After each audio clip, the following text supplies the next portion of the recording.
Hey everybody, I wanted to talk about this instrument that I bought years ago and I just opened it up day before yesterday. It's a great little device for mocking up different wheel and tire sizes on your car. In this example, I'm going to do rear wheels and tires. I'm not going to do the fronts quite yet. I want to decide on the right rear and then go from there because the rear is the look that I'm after. I want to do an old school, deep dish or negative offset type look. So I suggest actually first starting with the tire. Starting with maybe the biggest tire and then working your way down. I started with a 295 and it was a little too close for comfort. It would have worked, but I would have been thinking about it all the time. And personally, it was just a little too close for comfort. So in this example, we stepped it down a little bit to 275 width. That's in millimeter. It's a 60 series tire, so it's a little bit taller. That's all right. We'll deal with that later. Speedometer gear change, but no big deal. So two specs I want to point out that are most important are section width and, of course, diameter. Tread width I wouldn't worry about. That's obvious. That's contact patch, and if you can clear the section width, then you're obviously going to be able to clear the tread width. So in this case, 28.1 inch diameter. So we're going to cut that in half for the sake of using this tool. So just a skosh over 14 inches. And then remember that section width at 10.7.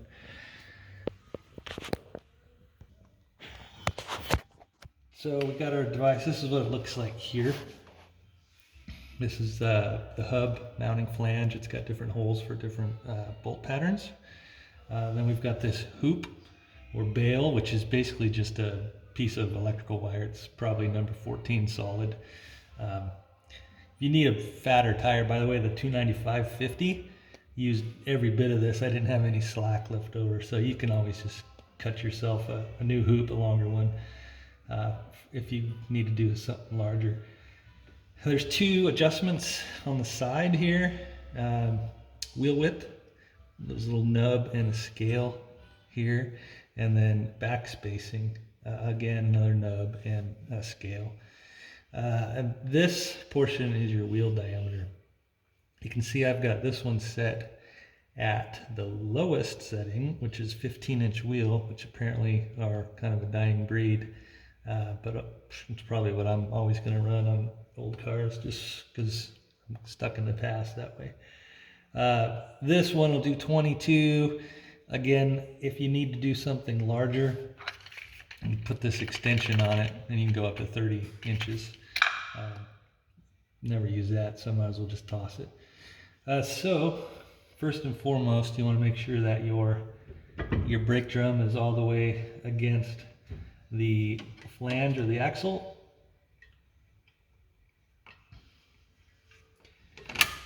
And use at least 3 nuts and cinch them up so there's no slack in this device.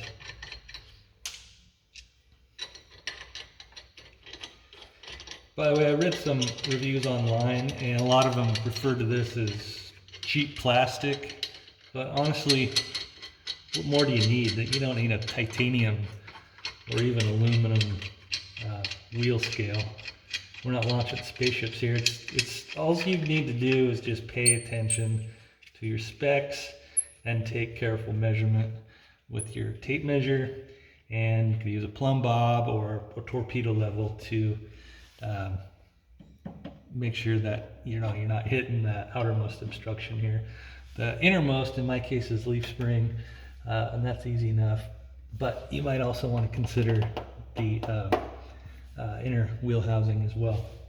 So first, there's two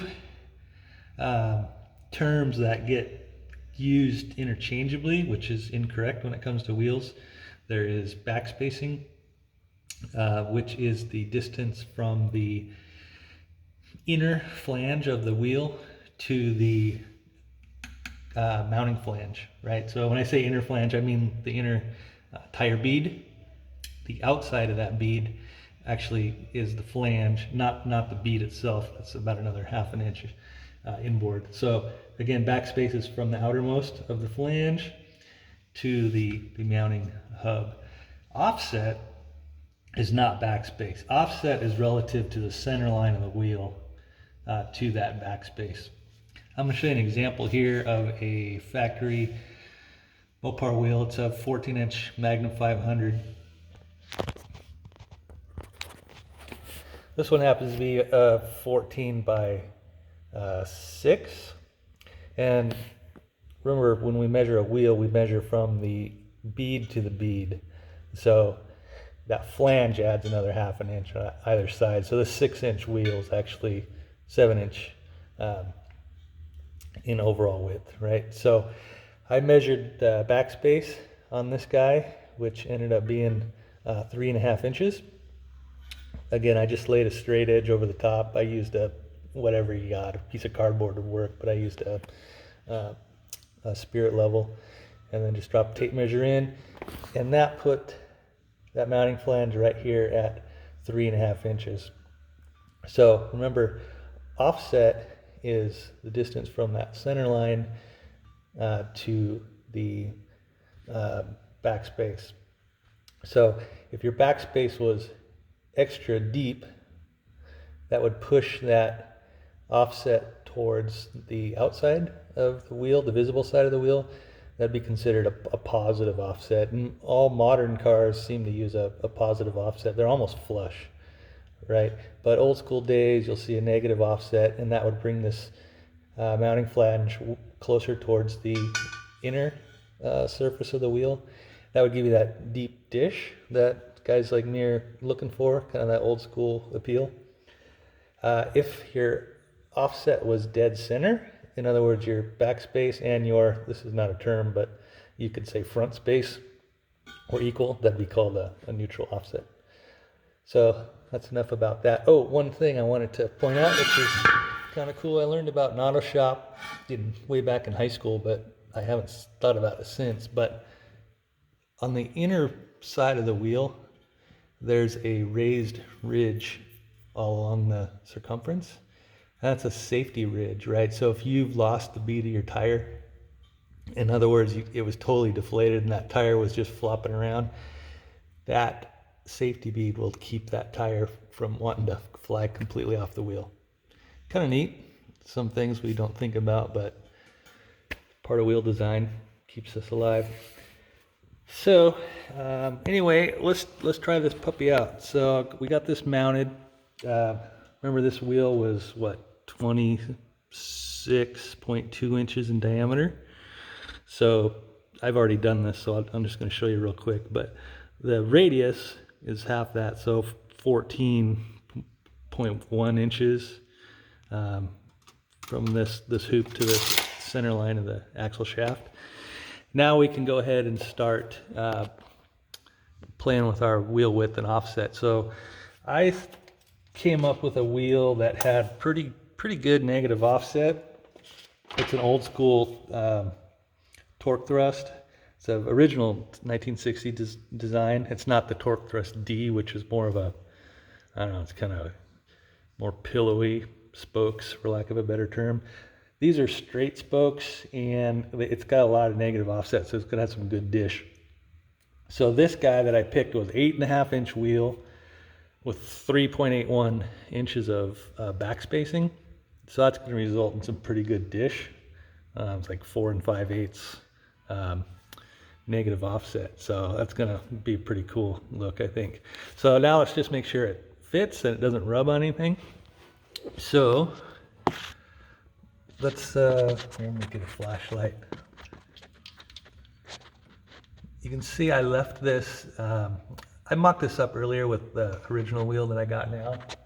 It was a 7-inch wheel with 4 1/4 inch backspace.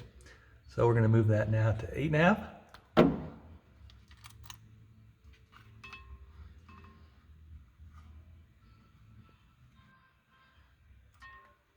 Okay, you can see this nub here, 8.5, but now check out our offset. It got moved. It's like 4 3/4 now. So now we're gonna move this whole assembly out towards the fender opening.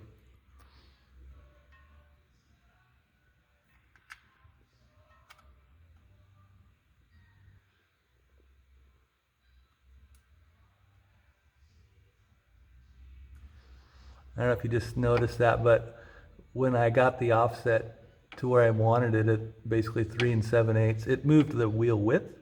So I just compensated, I adjusted it back so you can see we're still at 8.5 here. 3 and right now it's like 3/4, but we'll fudge that up to 7/8. Lock her down. All right, now we're ready to check our clearances. So let's roll this thing around here, line it up to our first obstruction, our inner obstruction, which will be the leaf spring. And looks like we've got right about 1 inch. That's pretty good clearance. Okay, so now the next obstruction would be the outer edge of the tire. So let's roll this around.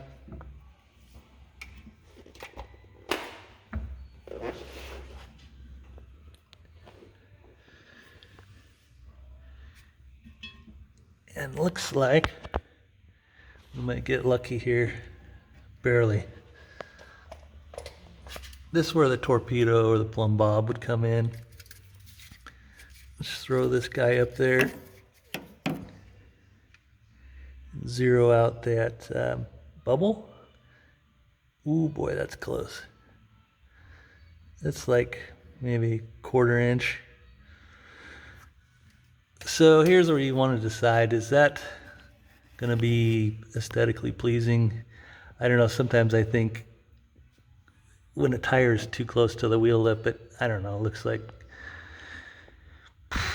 it wasn't thought out well. So it's a personal preference. I don't know, I might think about this for a while, but it would work. I mean, this trim actually overhangs at least 1/8 of an inch. I could trim this up if I really wanted to, but again, personal preference. So that's the Wheelrite wheel and tire simulator made by Percy's High Performance, and I recommend it. I think it's pretty cool. I'm going to keep it, probably use it maybe on this car for more wheels, but most definitely the next car. I could even use it on my wife's newer car. So yeah, check it out if you need it. They're pretty cheap. Summit Racing, Jags, Amazon probably has it. I think I bought this one at, based on the sticker here, I must have got it from year one. I'm probably way overpaid, but oh well, that's life. Thanks for watching. Bye.